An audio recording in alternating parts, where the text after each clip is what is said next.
La gestion des zones marines et côtières constitue un défi pour les États. C'est dans cette optique que les experts sur la question se sont réunis à Libreville depuis hier. L'objectif étant justement l'élaboration d'un cadre de gestion intégré des océans pour les pays de la zone de la Convention d'Abidjan. Le reportage Philika Biongo et Pierre Claver est là. Les océans recouvrent 71% de la Terre. Mais avec l'explosion démographique et la croissance rapide des activités humaines en mer, l'océan est de plus en plus impacté et les écosystèmes marins touchés. Pollution diverse, pêche intensive, exploitation pétrolière, les problèmes s'accumulent. Face à cette réalité, les experts se mobilisent. Les problématiques environnementales auxquelles nous faisons face sont des problématiques transfrontalières.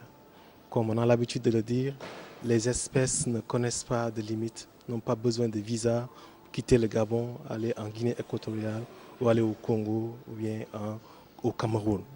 Et du coup, ces espèces obligent les États à coopérer si nous voulons arriver justement à la préservation de cette biodiversité, à la préservation des habitats, mais également à un développement harmonieux. Le Gabon, tout comme 22 autres États, adhère à la Convention d'Abidjan et consent à mettre en œuvre une approche de gestion intégrée des océans.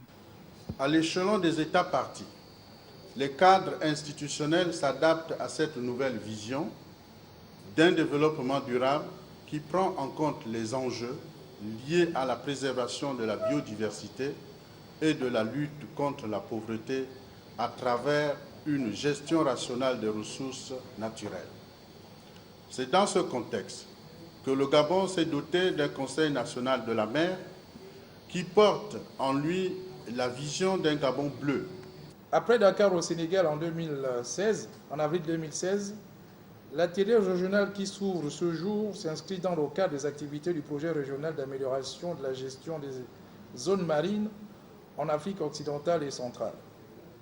Cet atelier constitue une importante opportunité donnée aux experts régionaux en vue d'améliorer leurs capacités autour de la thématique centrale, objet de la présente rencontre. Cet atelier d'échange et de partage d'expériences réunissant une trentaine de participants prendra fin ce vendredi